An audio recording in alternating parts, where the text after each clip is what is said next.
Kasih Pak ya.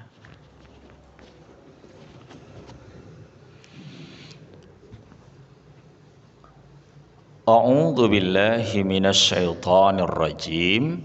Bismillahirrahmanirrahim. Assalamualaikum warahmatullahi wabarakatuh. Alhamdulillah wassalatu wassalamu ala Rasulillah wa ala alihi wa sahbihi wa mawalah wala haula wala quwata illa billah. Bapak Ibu jamaah Masjid Al-Ikhlas yang Allah muliakan, kembali pada kesempatan yang berbahagia ini Allah kumpulkan kita di sini bersama untuk beribadah. Malam ini sudah masuk 16 hari bulan Rajab. Berarti tak sampai 1,5 bulan lagi. Sekitar 44 hari lagi masuklah bulan puasa Ramadan.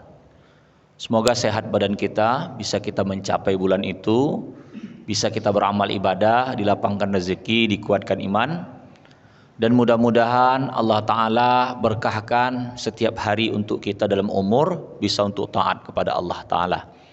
Sejenak sambil menunggu waktu Isya, kita mendengarkan taklim, kita pasang niat iktikaf di Masjid Al-Ikhlas ini.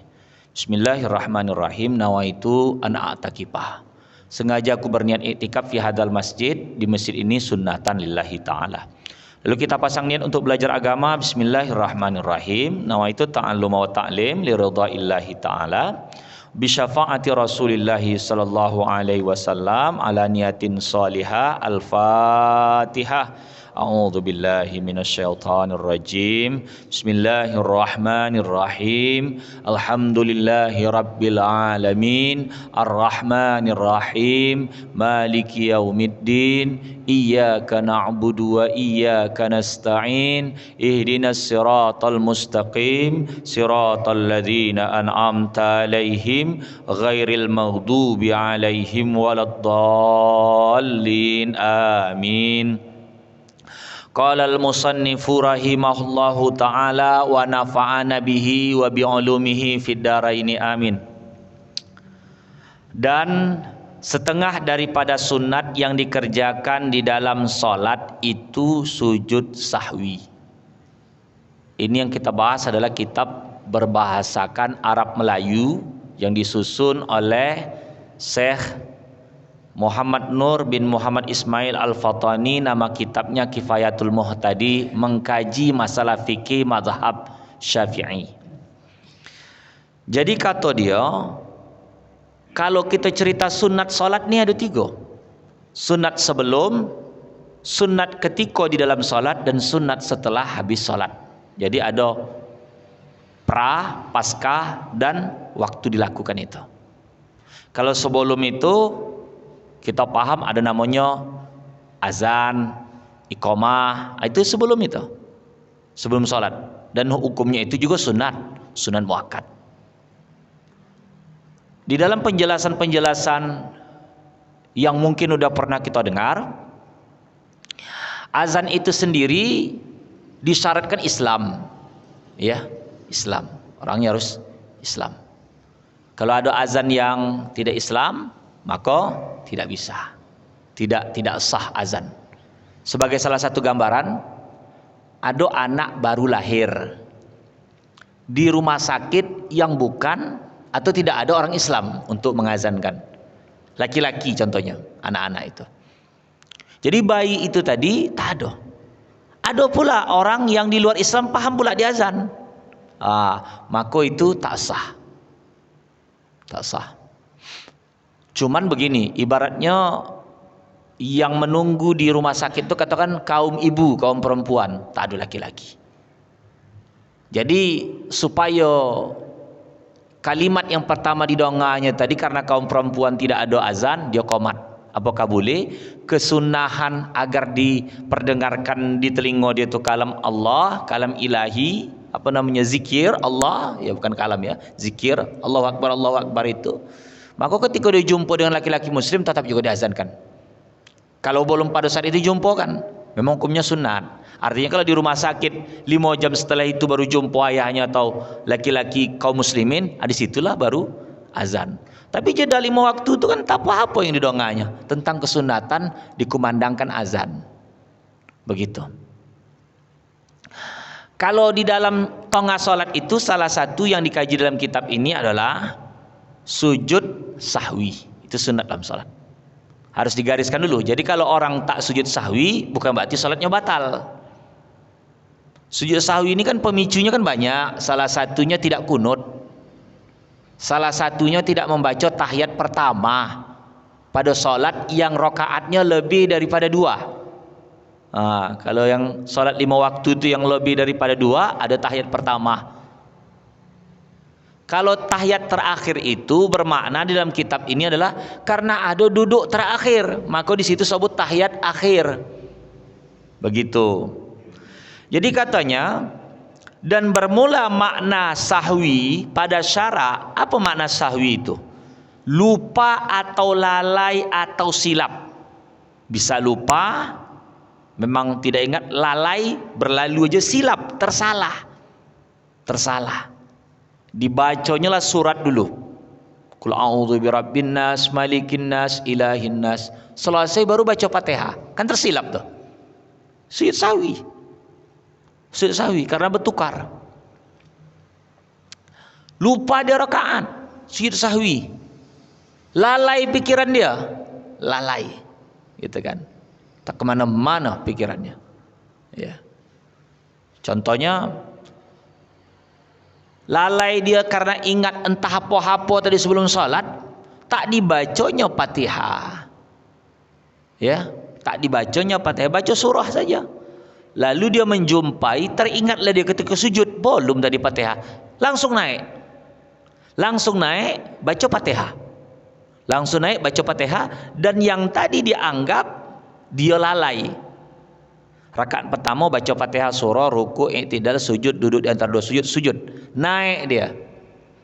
Rakaat kedua lupa dia baca Fatihah, langsung dibacanya surah, ruku, i'tidal, sujud, duduk di antara sujud, teringat, aduh, belum tadi baca Fatihah. Naik saja. Nah, ini rakaat kedua nih dihitung lalai. Jadi yang titik awalnya itu adalah Fatihah itu balik. Atau ketika dia ruku teringat dia belum baca Fatihah, naik saja dia. Baca Fatihah. Padahal udah rukuk nih, i'tidalnya langsung sedekap baca Fatihah balik. Rukuk dia balik. Itu terlalai dia. Jadi makna daripada kitab sahwi itu, sahwun itu artinya lupa, lalai atau silap pekerjaan salat, dan sebab disunatkan sujud sahwi, sujud karena terlupa atau terlalai, yaitu supaya dijabarkan, ditampilkan, ya, kesilapan. Jadi orang yang dia sujud sahwi itu mengaku dirinya silap. Makanya ada satu perkataan, al khata' wan nisyan sifatani lil insan. Khata' salah, nisyan lupa, sifatani lil insan, 2 sifat manusia. Siapa yang mewariskannya itu? Atuk kita, manusia pertama, namanya Nabi Adam alaihissalam. Jadi dulu awalnya kita ini belum ada penyakit lupa, ya, belum ada penyakit lupa. Jadi Nabi Adam itu kan dikasih oleh Allah Ta'ala ingatan, hafalan kan luar biasa dahsyat. Wa 'allama Adamal asma'a kullaha, kullaha itu seluruhnya. Dan wa 'allama Adamal asma, Allah mengajarkan, yang langsung mengajarkan Adam itu Allah. Wa 'allama Adamal asma'a kullaha. Jadi yang mengajarkan Adam itu menurut Quran Allah langsung. Jadi guru manusia ini Allah. Dasar manusia awal. Ar-Rahman 'allamal Qur'an, khalaqal insan, 'allamahul bayan. Allah juga yang mengajarkan 'allamahul bayan, bisa berkata-kata. Kita bisa mengutarakan apa yang kita inginkan itu dari bayan kita, penjelasan lisan inilah. Kalau bahasa saya nih Pak, bahasa Thailand, Duduk saya di sini, saya mengerti bahasa saya, tapi Bapak tak mengerti bahasa saya. Kita ini bisa nyambung karena bayan kita sama. Bayan batu bara, bayan bahasa Melayu, bayan bahasa Indonesia. Ngerti. Coba kalau saya datang di sini, perawaan saya mirip opo orang Melayu, tapi Thailand. Nggak usah jauh-jauh, mungkin Fatani mungkin agak-agak bisa lah, ya. Kelantan mungkin masih agak-agak bisa, tapi bahasa orang tuh udah gapo, tehege-hege, mengatakan tupai-tupe, tak apa lah, abang abe, kata dia. Udah lain bahasanya. Melayu juga, Melayu Kelate, seperti itu. Jadi Allah ngajarkan kita. Bahasa yang ada di alam nih bukan sejatinya manusia yang buat, memang Allah ajar. Apa bahasa Arab? Kalau tidak, mana bisa teratur rupa ini? Allah mengajarkan manusia itu bayan namanya. Dalam surah Ar-Rahman. Dan asma itu Allah. Cuman ketika Allah Ta'ala menyapu belakang Nabi Adam, belakang. Kalau bahasa Indonesia mengatakan belakang ini kan punggung, ya, tulang punggung. Padahal kalau kita bahasa Melayu punggung tuh bu, ini, nah, jadi itu masalah apa ya? Jadi belakangnya nih disapu buat Allah, lunturlah nur-nur tuh. Jadi ditengok buat Adam, nampak satu nur, diambil. Nah, itu begitu ceritanya dalam hadis. Ini nur siapa ini ya Allah? Ini keturunanmu, namanya adalah Daud, Nabi Allah Daud. Hadisnya gitu. Ditanya berapa umur Daud nih ya Allah? 40 tahun. 40 tahun. 40 tahun cabut. Kalau aku ya Allah 1000. Sikit kali keturunan aku nih umurnya. Ambil dari aku biar jadi 100 dia.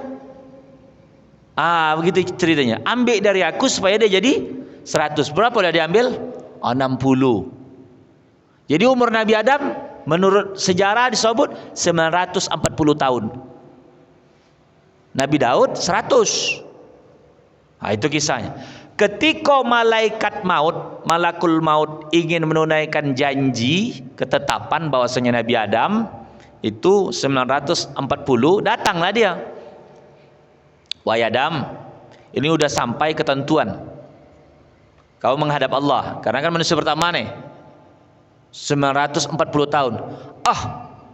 Kata Allah 1000, kata dia. Kau kan udah kasih sama. Pada saat itu belum ada lagi Nabi Daud. Kan jalannya kan panjang loh, nurnya aja kan. Kata Allah 1000, tapi kau udah kasih 60 sama keturunan kau Daud. Mana ada? Kata dia bahasa gitu. Lupa lagu tuh. Dari situlah mewariskan sifat lupa. Dari situ, di akhir hayat itu. Makanya manusia kalau udah anak-anak tua, pikun, banyak lupanya. Memang sejati manusia begitu.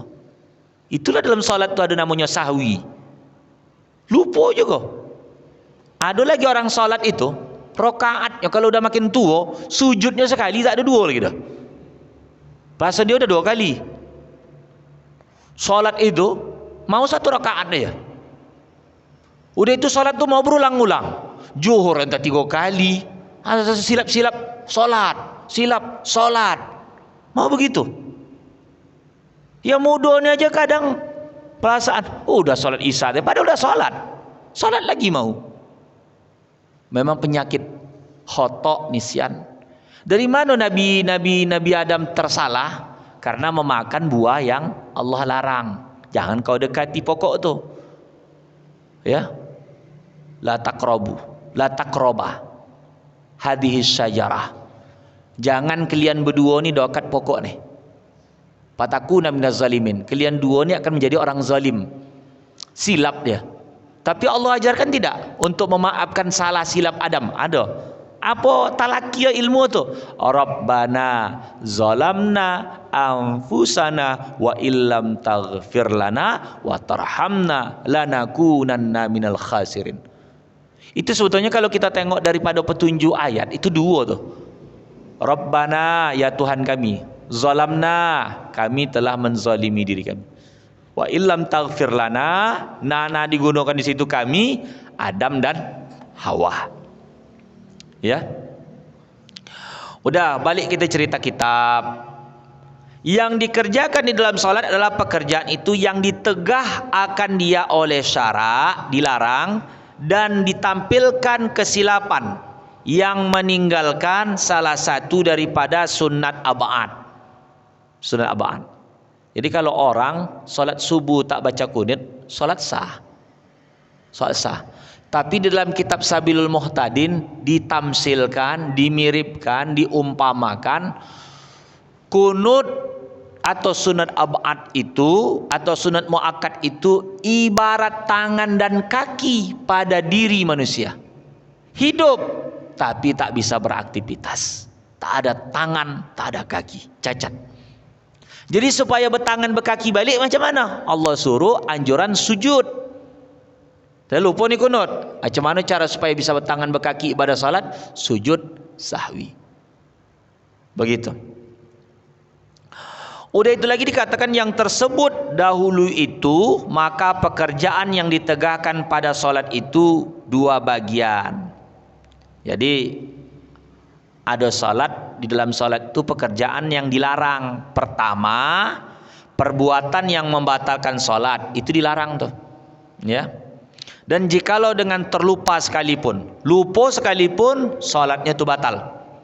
Ya, dicegah itu. Perbuatan yang sekalipun seperti berkata-kata yang banyak atau perbuatan yang banyak. Perbuatan yang banyak. Kalau sikit tak apa-apa. Latah ada sikit. Terlupa nih. Ini kan salat kita lintasan jalan nih. Saking kan kuat melotup mesin motor di simpang jalan tuh, kedengaranlah di dalam masjid Al-Ikhlas nih. Dia ada pula penyakit latah. Melotup entah bannya, entah mesinnya, entah radiatornya, wallahu alam. Pokok begitu. Melotup itu keluarlah cakap-cakap dia tapi sedikit. Lanjut aja salat. Tapi udah latah, kan diajak pula orang berkombu. Latah aku begini, begitu. Salat aku balik. Udah banyak, batal. Karena udah tertengahi pekojuan salat itu dengan perbuatan bercakap-cakap tadi. Seperti itu. Dan yang kedua, perbuatan yang tidak membatalkan salat jika dengan terlupa, dan membatalkan jika dengan sengaja. Ada perbuatan tu baik dia lupa, baik dia sengaja batal. Ada perbuatan tu kalau dia lupa tak batal, kalau dia sengaja baru batal. Seperti perkataan yang sedikit aja. Sedikit dan banyak itu macam mana? Uruf, kebiasaan. Kalau di dalam kitab disebut 5 kalimat. 5 kalimat itu kalau dalam bahasa Arab khamsu ya, khamsu kalimatin. Tapi kalau di dalam bahasa Indonesia 5 kata. Karena kata dalam bahasa Indonesia ini kalimat dalam bahasa Arab. Kata benda isim, kalimat isim. Kata kerja fi'il, kalimat fi'il. Kata sambung, huruf apa dan sebagainya, kalimat huruf. Jadi kalau hurufnya kalimatnya tadi katanya tadi sudah membentuk 5 kata, itu batal. Lebih dari 5 kata salah saya. Lebih dari 5 kata. 6 dan seterusnya, wallahu alam. Ya. 5, 6 dan seterusnya, 5 dan seterusnya salah saya. Jadi balik kita cerita tentang itu uruf, kebiasaan. Karena begini, di dalam mengatakan huruf saja itu udah mengerti orang. I itu apa? Jijik. Masih bol. Oi, itu berarti manggil. 2 huruf. Sama dengan kata dalam salat. Kan gitu. Kata itu. Padahal mengatakan huruf A. Bisa juga mengatakan tidak. Tidak atau kata. Maka dalam bahasa Arab itu huruf qi, qaf, qaf bawah qi itu artinya lindungilah olehmu. Itu sudah punya pengertian. Ai udah punya pengertian. Ra sudah ada pengertian. Makanya kalau imam tersalah bacaan diingatkan dengan niat si makmum adalah membaca ayat yang tujuannya untuk dalam salat. Baru bisa. Tapi kalau niat dia adalah untuk mengingatkan imam tok, batallah salat si makmum. Karena perbuatan mengingatkan itu perbuatan di luar salat. Dalam salat tak ada petunjuk mengingatkan kecuali hanya sekedar tasbih subhanallah. Itu ada petunjuk. Tapi masalahnya bacaan gimana? Tidak mentasbih, tak mengerti dia, bacaan salah. Awak ucaplah subhanallah. Pas dia mencari-cari, mana yang salah nih? Tapi kalau salah dia adalah bacaan, langsung awak bacakan ayatnya, mengerti dia. Di situ. Sama juga dengan perbuatan dalam salat. Kalau menguap itu jangan dibuka sehingga menimbulkan suara. Dalam salat pula begitu. Kalaupun dia nak menguap, tahan. Karena menimbulkan suara nih. Kalau menguap, ya. Bersendawa juga tahan. Kata dia. Dalam salat, kata dia. Samping ni apa nama kawan ni? Kalau bersin tak sengaja tak batal, itu suatu yang susah nak dikontrol. Atau ada tujuan dia bersin, entah ada membaca, kalau dia tak bersin, anak membaca dia tak bisa. Ya, sama dan batuk, ada yang sangkut sini, mendehem gitu. Tapi kalau mendehem dia sengaja, coba tengok. Kalau ada orang buat salah mendehem, mengerti tidak dia berarti diperingatkan. Berarti simbol. Ada yang salah, ada gitu kan? Kan gitu, batal lah. Kecuali niat dia adalah untuk kalau ada ganjalan di tenggorokan supaya lancar. Ya. Batuk begitu juga, kalau batuk sengaja dalam salat batal. Karena itu perbuatan di luar salat. Mengingatkan orang lagi dalam salat. Ada tamu. Assalamualaikum. Tak ada yang lain, awak sendiri. Makanya kan kita petunjuknya kan keraskan aja bacaan kita supaya tahu dia kita salat. Supaya tahu dia kita salat. Apa takbir Allahu Akbar, Fatihahnya dikawaskan, ditinggikan lagi. Kalau bab kaum perempuan, cemana pula dengan suaranya? Apakah boleh dia mengeluarkan suara tapi petunjuk perempuan telinga? Kalau dia adalah sesama perempuan tak apa-apa dia takbir. Yang datang tu tamu cuman perempuan, tahu dia perempuan tu aja. Assalamualaikum. Oh Kak Jenab. Entah nama si Jenab lah di rumah tu.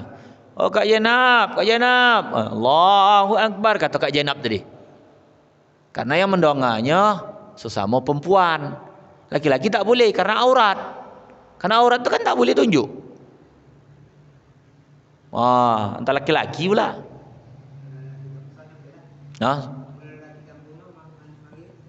Kalau laki-laki paling simbol untuk memberitahu kalau dalam salat tu safaqat yadah.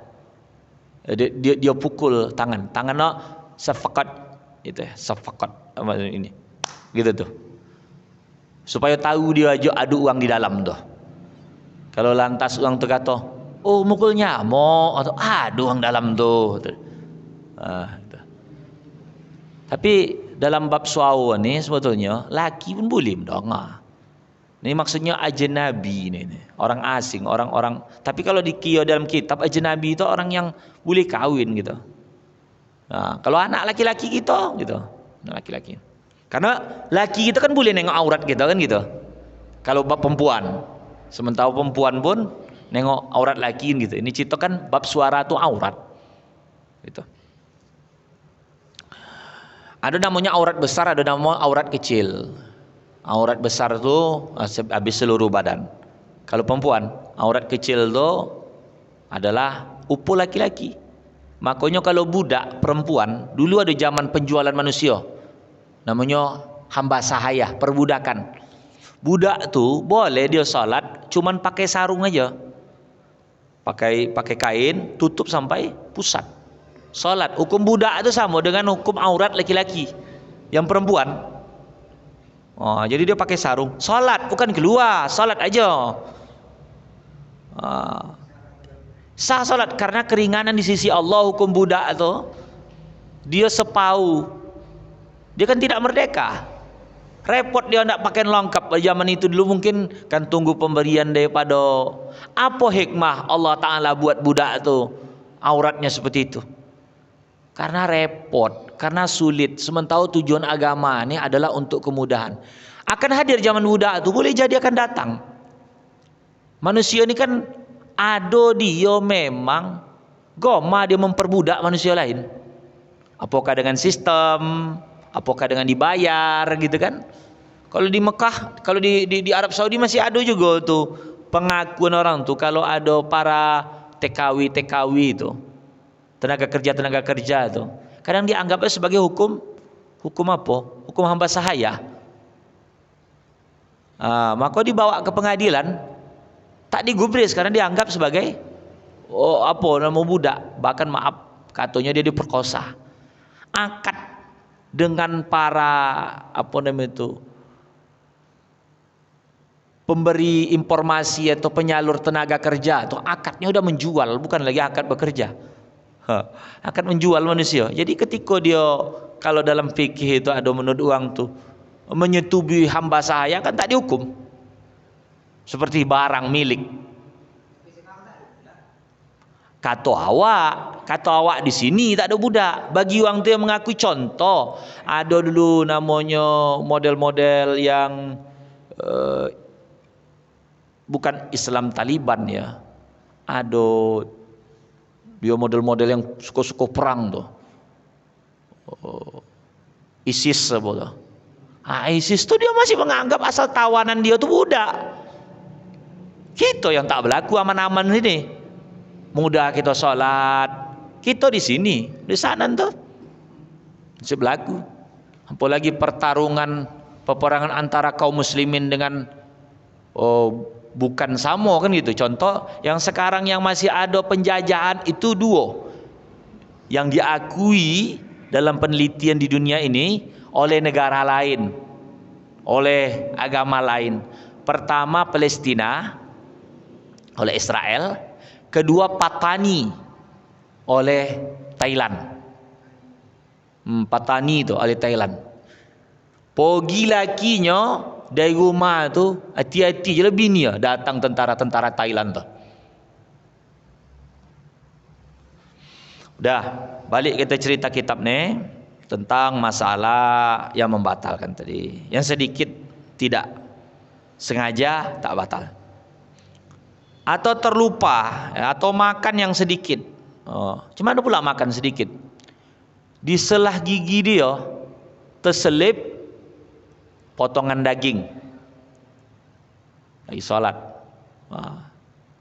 Tak sengaja dia main-main dia lopas daging tadi, dikunyah masuk dalam. Mau gitu kadang. Maka itu hukumnya kalau tak sengaja tak batal. Tapi kalau sengaja udah tahu muak dia. Aduh nih sisa daging nih tadi makan tempat pesta kawan tuh daging lembu. Main-mainnya tanggung nih tolan noh batal. Kalau sudah di dalam nih dilepehkan aja. Keluarkan di dalam salat itu. Keluarkan dalam salat. Dan kan ada tinggal-tinggal gitu. Sisa mulut mungkin kuang buah sih pas menggosok giginya. Macam begitu juga lah ketika bulan Ramadan puasa, ya kan? Kalau dalam puasa itu kadang makan sahur kita kan masih ada tinggal juga, atau mungkin kurang kuat menggosok giginya. Kalau sisa sedikit waktu kita sahur itu kan pasta gigi itu kan manis. Kalau kitab yang dihukum itu bukan pasta gigi, siwak. Siwak itu boleh selama belum matahari tergelincir. Tapi kalau kajian kita tentang masalah odol tu tajam. Ada gaso yang ditinggalkan. Kalau kita gosok gigi sebelum tapi kalau di luar daripada mazhab Syafi'i, kalau tidak salah ingat saya itu mazhab Hanafi tu. Allah Taala tu bukan memandang bau mulut tu, tapi perubahan hawa dalam ni. Jadi walaupun habis daripada waktu tergelincir tuh ada siwak pun tak apa-apa. Tapi bukan mazhab kita yang kampung nih sepi ya. Jadi sekarang pertanyaannya, apa orang sakit boleh bersuntik? Nah, kalau dalam kitab-kitab tak mengapa, suntik yang biasa tu lah ya, suntik. Karena dia tu tidak ada lubang yang dibuat, yang dimasukkan, bukan lubang-lubang yang biasa. Dia tu cuma daging tu disuntik. Sakit awak nih, mumang gitu kan, domam, gitu, suntik. Tapi ada gua bertanya, kalau suntik pula dia biar bertenaga pula ustaz macam mana? Sementara yang dilarang tu kan supaya bisa menghilangkan daripada esensi nilai daripada puasa, supaya dia kokoh, asal sikit-sikit lemas suntik dia, gitu. Wah itu, batal karena tujuan daripada itu batal. Buanang macam mana? Buanang kalau selazimah tidak apa-apa buanang tu. Ya, kalau buanang tujuan dia supaya dia masuk air itu badan dia kata dia. Supaya konyang dia, batal, tujuan udah salah. Tapi kalau buanang sendiri tak apa-apa. Dah. Jadi katanya di sini, atau menambahkan rukun fi'li dengan lupa seperti sujud dan memanjangkan rukun yang pendek seperti i'tidal dan duduk di antara dua sujud, dan seperti menambahi satu rakaat dengan lupa. Jadi sebetulnya sujud itu rukun pendek ya, rukun apa? Tidak lama seperti togak. Togak baca Fatihah kan lama tuh. Kan togak itu kan rukun juga tuh. Ya kan togak, rukun, qiyam. Sujud itu Quran paling lama sujud itu adalah bacaan subhana rabbiyal a'la wa bihamdi 11 kali. Paling lama tuh. Wah, kalau lobby itu kadang bisa dibuat untuk solat sendiri, boleh. Entah hendak munajat pula. Tapi kalau solat untuk berjamaah, tengok kondisi makmum. Lama pun awak sujud, apa dia? Mungkin ada pula penyakit apa kalau dia lama sujud itu. Mumang dia, naik pitamnya. Jangan. Makanya di dalam kitab Asimarul Yani'ah itu dikatakan orang yang dipilih menjadi imam tu adalah orang yang berlebih dari segala sisi. Orang yang berlebih dari segala sisi. Bacaannya berlebih, hafalannya berlebih, ya kan? Ilmu fikih berlebih, ya kan? Pakaiannya, bahkan dikatakan pakaiannya berlebih. Sampai begitu tuh. Udah itu lagi mukanya berlebih, bininya pun berlebih. Saya tidak bawa kitab ni, ada kitab namanya kitab As-Simarul Yani'ah mazhab Syafi'i. Harus berlebih. Itu makanya ini apa ya dia kalau usah banyak panjang.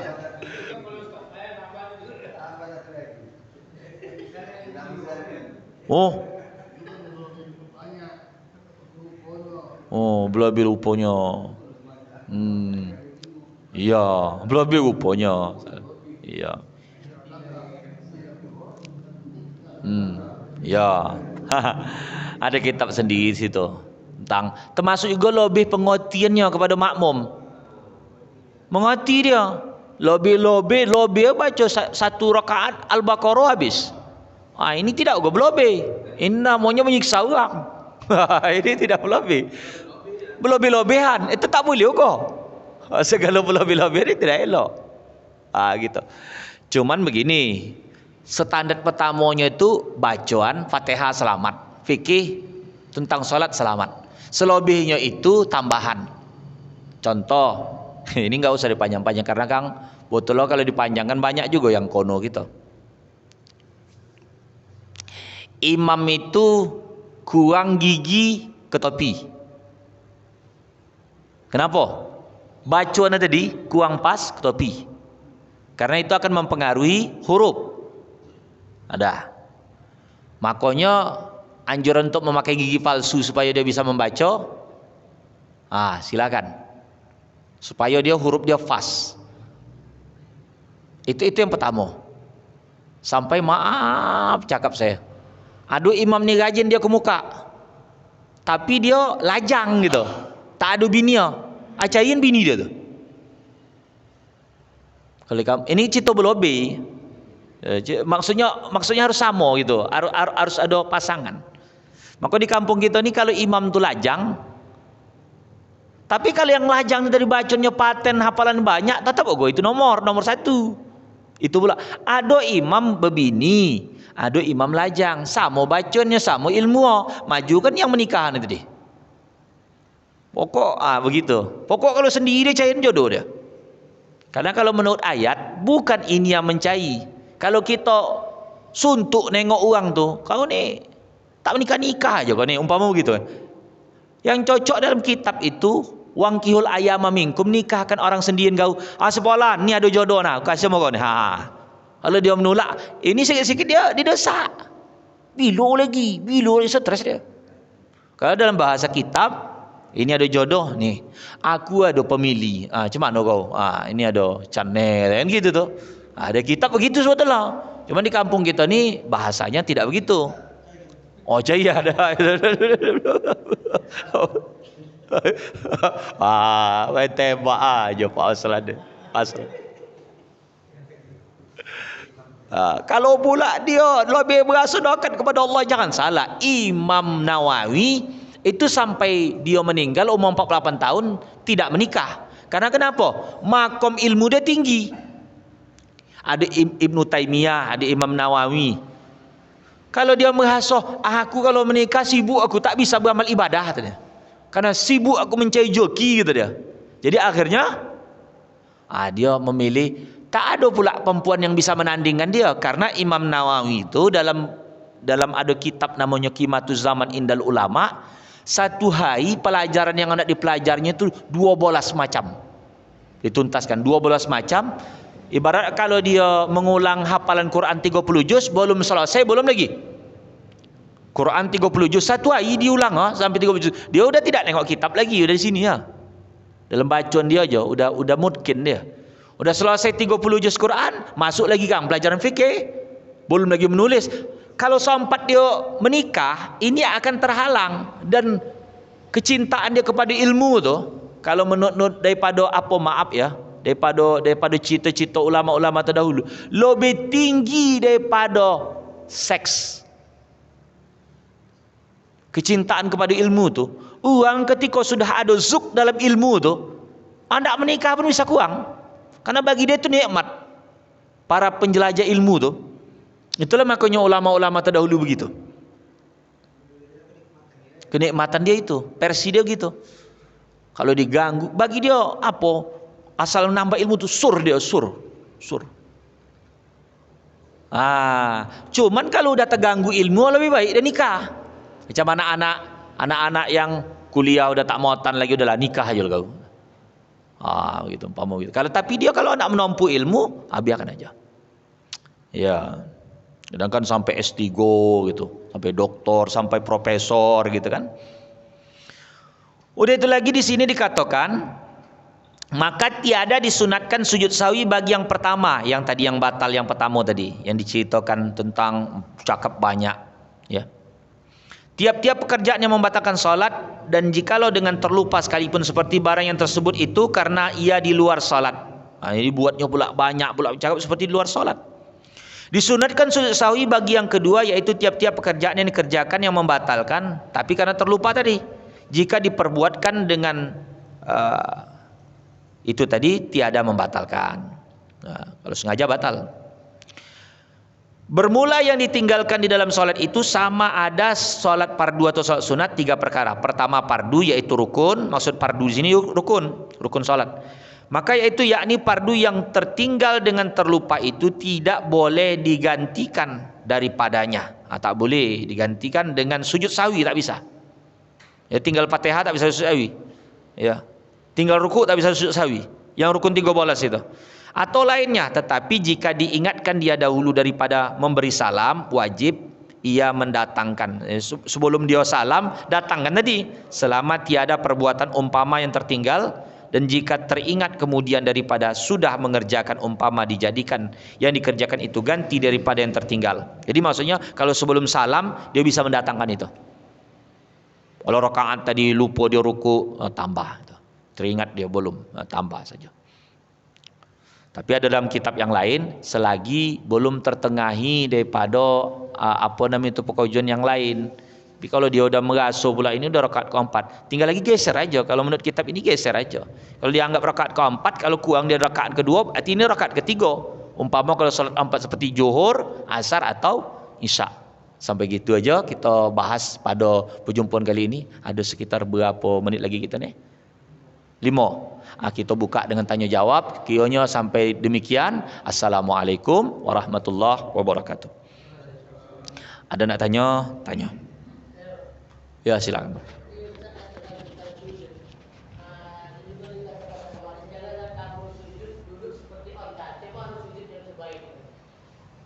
Menderum ya, menderum seperti onta, turun tuh.